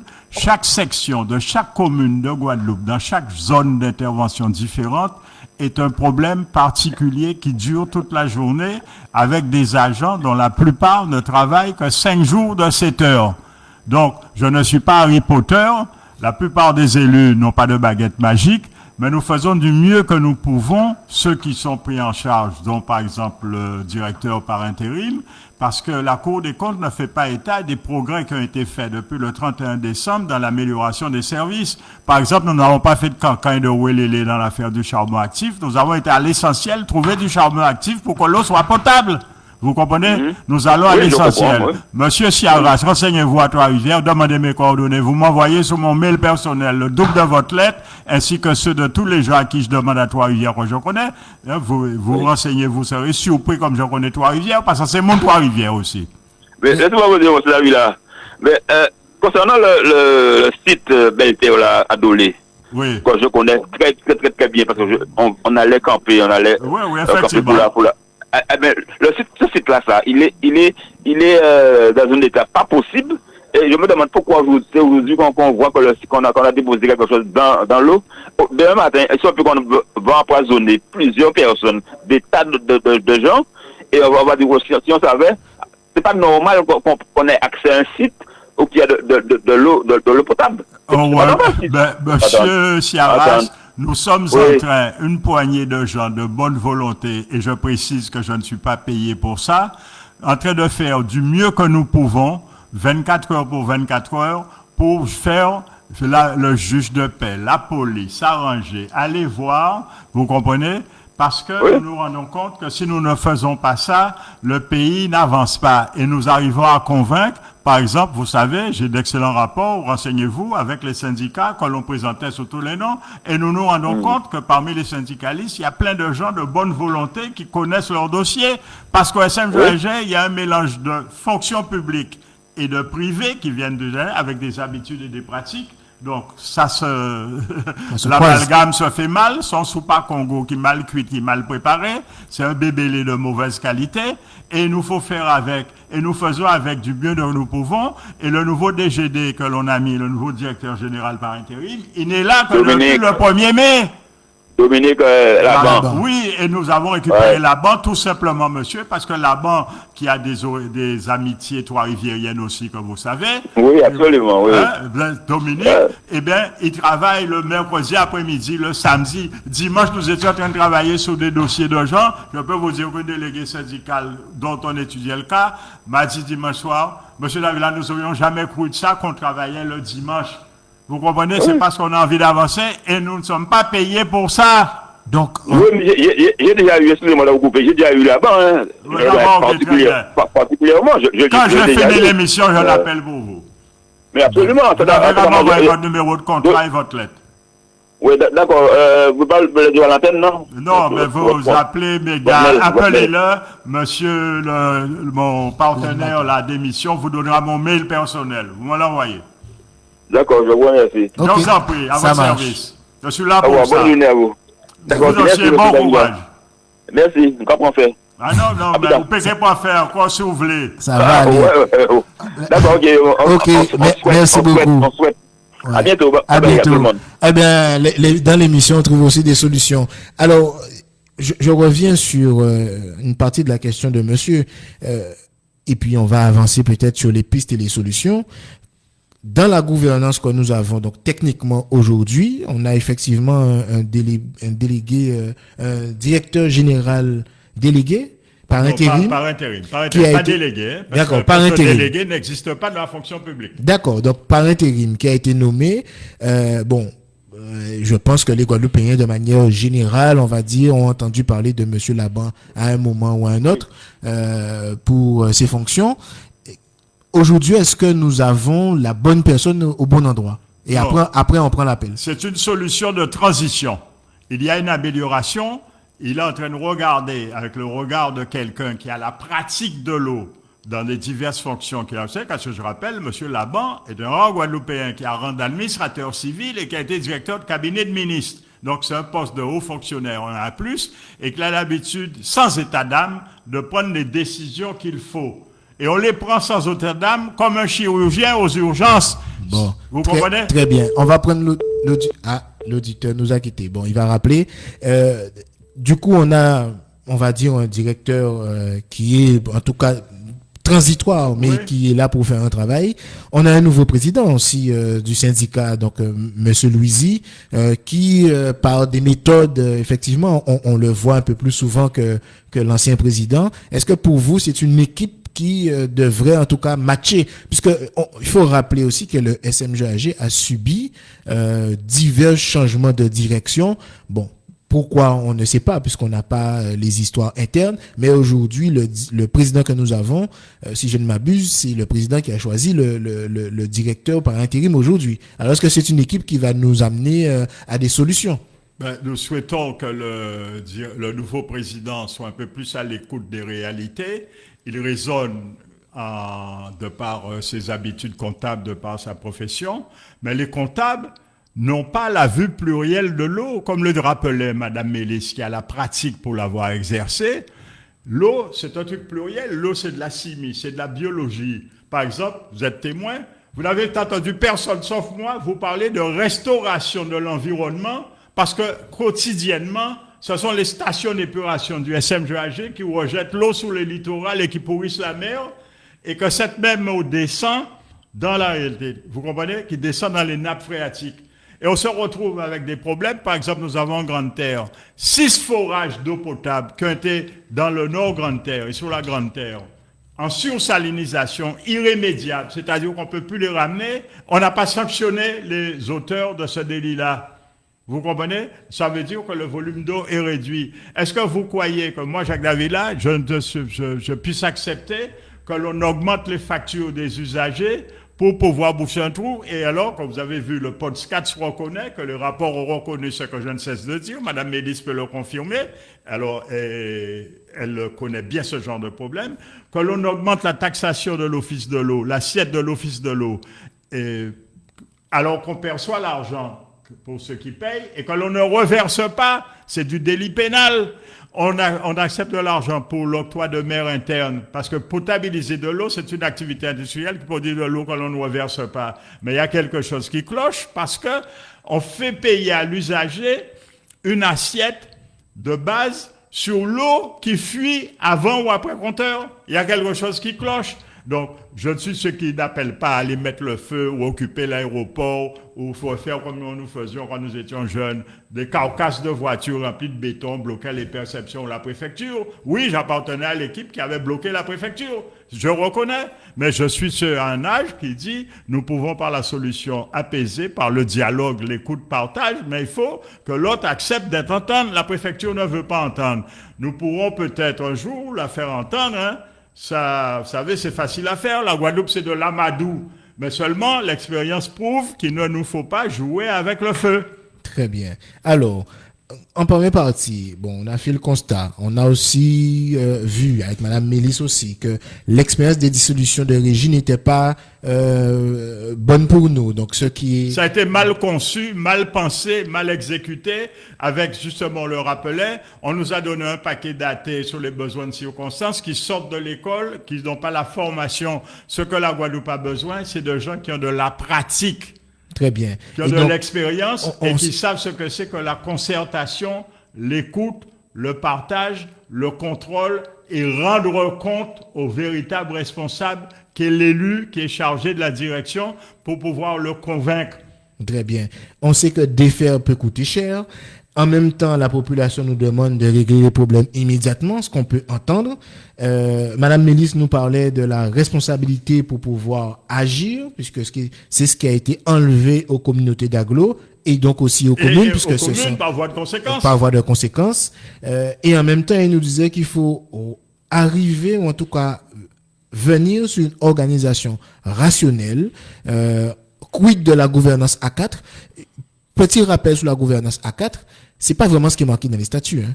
Ben, c'est illégal. Verbalement, on dit gouvernance à 4, mais bon, dans les statuts, c'est anti-institutionnel. C'est pas vraiment ce qui est écrit. Bon, donc quand on entend tout ça, la gestion de l'eau dans la proximité, d'accord, donc la subsidiarité, donc gérer l'eau au plus près, donc peut-être revenir à des régies communales, on verra dans nos pistes de solutions, les moyens financiers pour agir, une gouvernance rationnelle, je l'ai déjà dit. Monsieur Davila, quelles sont les pistes de solutions? Qu'est-ce qu'on fait aujourd'hui? On a des auditeurs qui nous écoutent, qui nous regardent. Quelles sont les pistes de solutions que nous pouvons, à la limite, mettre en place demain pour commencer à avoir un semblant d'amélioration et peut-être aller vers une gestion réelle et efficace de l'eau? Il faut accepter de s'écouter, de s'asseoir, et que nos populations, dont celles qui iront aux élections prochainement en tant que candidats, d'autres en tant que citoyens et électeurs, sachent choisir les meilleurs d'entre nous pour être élus et appeler à l'entente, à l'écoute collective de ceux qui, à travers des associations ou l'exercice professionnel, puissent continuer à œuvrer pour faire ensemble. Car il nous faut intervenir dans cette affaire pour trouver les solutions adéquates. Il nous faudra apprendre à faire ensemble. Il nous faudra apprendre l'échange-partage. Si nous ne savons pas faire ensemble, nous ne pourrons pas vivre ensemble. Ok, très bien. S'écouter, s'asseoir et discuter ensemble. Choisir les meilleurs pour être élus demain. On a des élections qui arrivent en 2026. Ça voudrait dire en parallèle que ceux que nous avons ne sont pas les meilleurs, hein. C'est ce que j'ai entendu. Non, ça veut dire qu'il y a de tout. C'est comme à l'image, il faut savoir que les assemblées majeures et mineures sont le reflet de la composition de la commission de surveillance du SMGAG et du comité syndical du SMGAG. Les élus sont le reflet des électeurs, y compris les 70% d'abstentionnistes qui ne veulent pas choisir. Il faut que les abstentionnistes assument les conséquences de leur indécision. Très bien. Madame Mélis, on est dans notre deuxième partie. On est en train de poser les bases de pistes de solutions. Donc, comme je le rappelais tout à l'heure avec les différentes interventions que nous avons eues ce matin, selon vous, qu'est-ce qu'il faut faire à partir d'aujourd'hui? Alors d'abord, je pense qu'il faut arrêter d'incriminer les usagers qui ne payent pas et qui sont une cause de déficit, de déséquilibre des comptes. Arrêter de les incriminer parce que l'eau est manifestement trop chère en Guadeloupe, que nous sommes dans un pays pauvre et que l'eau comporte des surcoûts, que les citoyens, effectivement, ont du mal à devoir assumer tout seul. Et je pense que s'agissant des usagers, la proposition de la Chambre régionale, de la Cour des comptes, d'imputer une partie des surcoûts liés aux matériaux, liés au chlordécone, soit imputée au plan ODOM, me paraît être une excellente solution qui peut encourager avec les travaux, l'accélération des travaux qui peut encourager les usagers à mieux payer. Cette solution a été mise en œuvre à l'île de la Réunion et je pense que nous pourrions également ici la retenir. Il faut arrêter d'incriminer les élus, la responsabilité des élus. Les élus dans ce domaine ont fait preuve effectivement de bon sens et par contre ils ont peut-être manqué de courage. Certains d'entre eux. C'est le courage de nous tous qu'il faut mettre en œuvre aujourd'hui pour que dans un cadre où la responsabilité est restaurée, eh bien que tout le monde puisse se mettre à la tâche. Enfin, on ne va pas non plus incriminer, quand on parle du représentant de l'État, les préfets d'abord, puisque les préfets ne font qu'exécuter les instructions de leur hiérarchie. Et donc, c'est dans ce cadre-là posé, de non-incrimination d'abord, que nous devons rechercher des pistes qui, collectivement, peuvent nous réunir et nous permettre d'agir pour sortir le SMGEAG de ce mauvais pas et pour que la Guadeloupe puisse s'approprier cet outil comme l'instrument, son instrument juste, solidaire, permettant d'agir collectivement pour rétablir un service public de l'eau digne de ce nom et à la hauteur des valeurs de la République française, Bien. à laquelle nous appartenons. Alors, est-ce qu'il ne faudrait pas commencer par changer son statut? Eh bien sûr, ça veut dire ça. Rétablir la responsabilité, ça signifie redonner des compétences à l'heure où nous parlons justement d'autonomie et d'article 74, redonner des compétences aux communes, ce sont des compétences constitutionnelles qui ont été violées, refaire des statuts qui respectent les droits de chacun, en particulier les libertés locales. Donc il faut refaire les statuts ont été des statuts imposés, découlant de la loi. Il faut maintenant, effectivement, en responsabilité, qu'ils soient rediscutés et réformés. Est-ce que, M. Davila, est-ce qu'on peut, parce que ça c'est des choses qu'on entend aussi au niveau de la population, etc., puisque l'eau est un droit fondamental, est-ce que le SMGEAG peut ou doit, lorsqu'il y a un problème d'eau dans un quartier, fournir de l'eau en bouteille ou en bac, je ne sais pas? Ça relève partiellement du SMGEAG, mais aussi de la collectivité concernée. Ou alors, l'État doit se substituer si c'est une mesure d'urgence, une catastrophe naturelle. D'accord. Donc, parce que quand on entend l'auditeur qui nous dit qu'ils veulent des résultats immédiats, bon, compte tenu de la difficulté du SMGEAG aujourd'hui, on sait bien que c'est un plan qu'il nous faut à long terme. Court, moyen, long terme. Ouais. Et donc, les effets ne vont pas se faire ressentir forcément immédiatement. Donc, est-ce que, premièrement, parce que bon, ça va peut-être coûter, mais est-ce que ça a été chiffré? Ça veut dire avoir un système de distribution d'eau qui permettrait de déclencher automatiquement une distribution d'eau lorsqu'on a un casse quelque part, ou bien une difficulté, ou bien via des citernes qui soient posées là où on sait où les zones sont plus durement touchées. Enfin, est-ce qu'il existe des solutions comme ça qui permettraient tout de suite à la population de ressentir une amélioration? Certaines des solutions dont vous venez de faire état ont déjà été mises en œuvre. Seulement, la population a une pensée individuelle qui se fait le porte-voix de globalité. Par exemple, on a fait installer immédiatement, depuis quelques années même, des citernes dans les cliniques. On a fait citernes avec des élus dans les écoles primaires, mais au coup par coup, au cas par cas. Alors bien sûr, il est possible qu'il y ait eu des relations politiciennes qui ont fait qu'on a privilégié telle commune ou tel parti. Enfin, ce sont des choses qui arrivent. L'essentiel, c'était de faire. Et il a été fait du mieux qu'il était possible et on continue.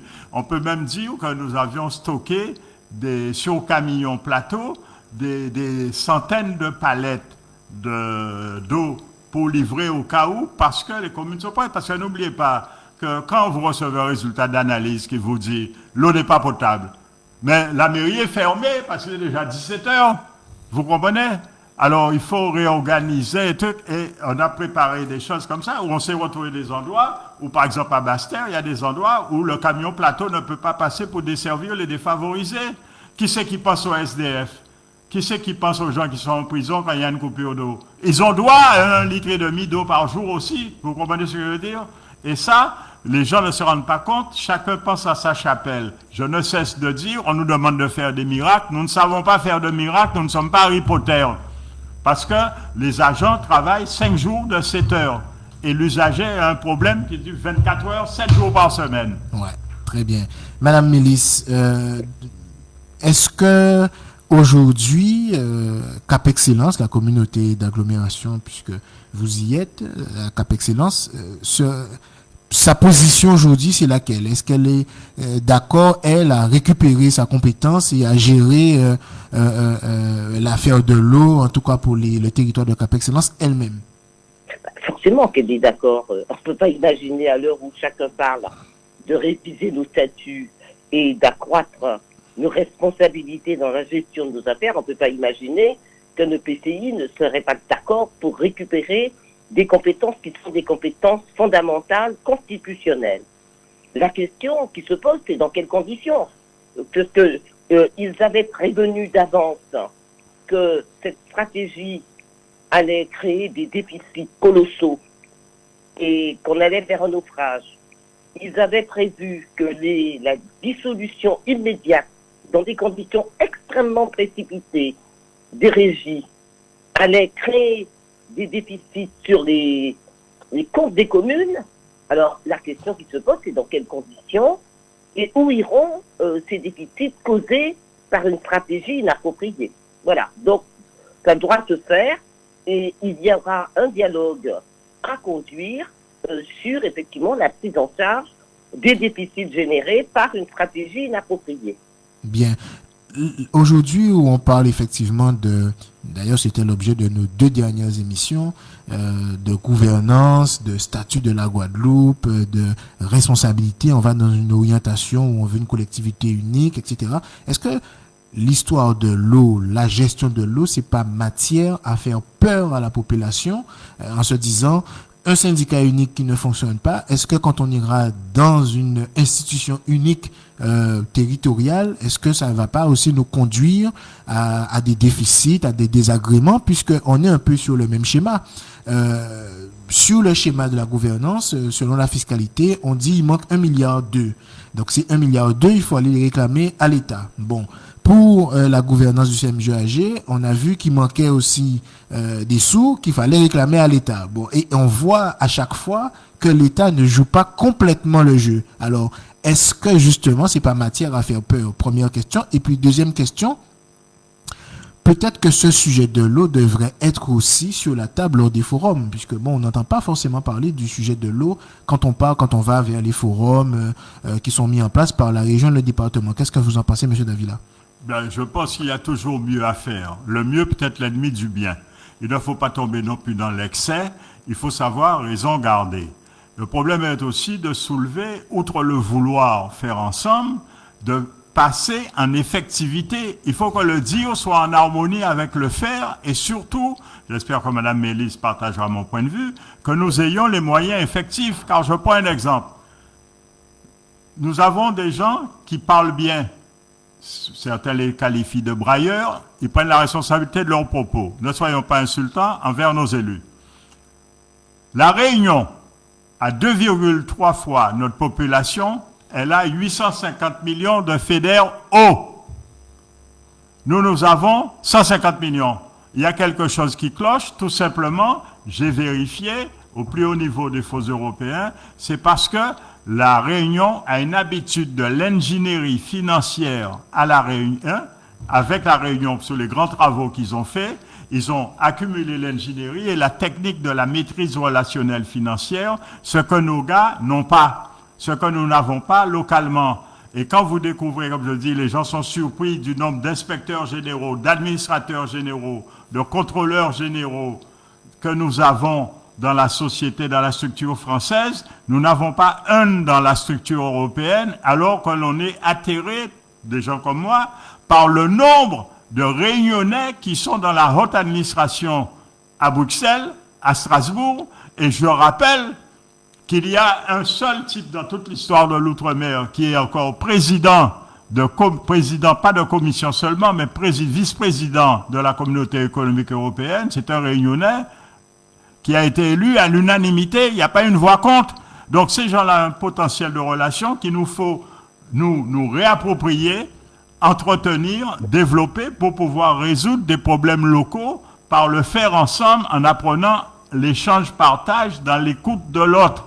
Si nous ne faisons pas comme ça, nous n'allons pas y arriver, et c'est en nous faisant entendre par l'État avec des méthodes énergiques si besoin est, parce que l'État ne semble pas vouloir comprendre, même s'il passe son temps à déclarer, il n'y a pas de problème d'argent. Pourquoi avons-nous autant de problèmes d'argent pour résoudre des problèmes où vous êtes partie prenante et prégnante au gouvernement à 4? Il y a quelque chose qui cloche, c'est un hiatus, c'est une dichotomie, c'est anormal, c'est inacceptable. Très bien. Donc, si il faut résumer, il faut arrêter d'incriminer, prendre la conscience de la responsabilité et le courage collectif. Deuxièmement, il nous faut une ingénierie forte. Oui, mais ingénierie, pas au sens de l'ingénierie technique seulement. L'ingénierie aujourd'hui, elle est financière, elle est administrative, elle est stratégique, elle est tactique, avec une conformité de la tacticité avec la stratégie, parce que si l'on confusionne tout, il faut arrêter de confusionner. C'est comme un escalier que l'on peut monter 2 marches par 2 marches, mais on sait qu'on a l'escalier à monter. C'est prédéfini, c'est organisé, c'est orchestré, c'est coordonné et c'est cohérent. Il ne peut pas y avoir de déséquilibre entre la cohérence et la coordination. Le SMGAG est cloisonné. C'est pour ça que j'ai dit qu'il nous faut un Henri IV pour mettre de l'ordre dans toutes ces petites baronnies. D'accord. Donc, en 3, s'approprier l'outil SMGAG et donc le décloisonner. Oui. Parce qu'on ne comprend pas trop ce qui se passe. Et visiblement, avec les échanges que nous avons, les élus qui s'y trouvent aussi. Oui, les élus aussi sont perdus. Qu'est-ce que vous voulez? Tel service parle pas à tel service. On divise en zones, alors qu'il faut une rationalité de la gestion d'eau qui vient de Bel-Ocado. Alors tout le reste, sur le sud et sur la côte au vent ou sous le vent, n'a pas d'eau qui vient de Bel-Ocado. Les gens oublient que c'est le département qui vaut de l'eau agricole, qui est chlordéconé souvent de fois au SMGAG, et c'est le SMGAG qui paye aujourd'hui, avec prise en charge partielle, vu les montants des déficits, le charbon actif. Est-ce qu'il est normal, quand vous êtes membre de la gouvernance, vous vendez de l'eau qui est inadéquate, alors que c'est vous qui avez en charge les barrages, qui, je rappelle, jusqu'à ce jour, ne sont pas réceptionnés compte tenu de la qualité de l'eau qu'ils délivrent. Et il faut savoir qu'il y a une anomalie morale.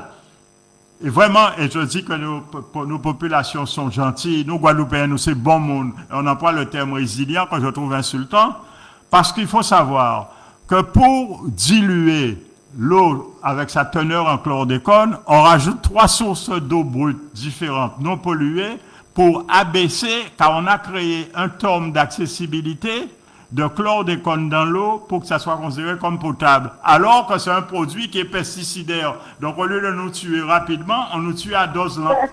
Eh bien, dis donc. Et puis, en 4, je dirais peut-être un grand plan sur l'eau avec... alors, qui dit plan? Les plans existent déjà, il suffit de les rendre cohérents. Mais est-ce qu'ils sont programmatiques? Mais il ne faut pas arrêter les histoires de riveurs de certains. L'eau, c'est de la lucidité, c'est du pragmatisme, c'est de la réactivité et de l'efficience. Car quand le monsieur a une fuite sous sa maison, mais ça veut dire qu'on peut faire sa maison écroulée et que la responsabilité civile du SMGAG pourrait être engagée. Et le SMGAG, nous devrions tous Guadeloupéens intervenir, quels que soient nos partis politiques, nos religions, nos préférences, nos inimitiés, bref, tout simplement parce que c'est une entreprise guadeloupéenne qui devrait être exemplaire et servir de modèle pour ce que nous pouvons faire par rapport à ce que nous voulons. Madame Mélis, je vous laisse le mot de la fin. Qu'est-ce que, au final, on doit faire, mis à part les 4 points que j'ai rappelés, est-ce que demain, une bonne partie de la population doit se saisir de ce dossier de l'eau? Alors, je crois que je n'ai rien à rajouter à ce que vient de dire M. Davila. C'est une entreprise collective. Les 4 points que vous avez soulignés sont, à mon avis, exacts. Je crois qu'il faut rajouter très clairement que l'État assume son devoir de financer l'accès à l'eau, qui est un droit fondamental, conforme aux droits de l'homme et du citoyen. Avec ces 5 ingrédients, avec une volonté collective de tourner le dos à des procès et au contraire d'aller vers une stratégie co-construite en réhabilitant le rôle du conseil de surveillance qui ne doit pas être un rôle de figurant, qui doit être un conseil actif disposant de l'ensemble des informations, je crois que nous pouvons et que nous devons de toute façon nous battre pour rétablir l'accès à l'eau en Guadeloupe. Et quand vous vous êtes demandé est-ce que l'échec de l'eau est de nature à faire peur par rapport à notre volonté d'aller plus loin dans la responsabilité, je dis que cet exemple-là doit être une preuve de notre capacité à créer du mieux vivre en Guadeloupe et à aller vers un développement plus durable. Voilà, ça doit être une preuve. Et donc, c'est parce que ça doit être la preuve de notre capacité à faire ensemble que, eh bien, nous devons nous mobiliser pour le gagner. Voilà. Eh bien, on a entendu le mot de la fin de Madame Mélis. Merci beaucoup. Merci Monsieur Davila d'avoir été présent avec nous. Merci Madame Mélis d'avoir participé. Nos échanges, je crois, ont été très riches, fructueux. À mon avis, il faudra peut-être refaire une autre émission sur le sujet, tant il y a à dire. Merci beaucoup. Il est 11h02. Vous êtes sur Méga FM 88.9. Merci. Au revoir. Merci. À tous vos auditeurs. Au revoir Marlène. Bon courage, Salut, bon Jacques. dimanche. À bientôt. Merci auditeurs, merci auditrices, merci Méga FM. Pani de l'eau, pani de l'eau, un pani de l'eau. Pani de l'eau, un pani de l'eau. La pluie pas tomber côté à moi.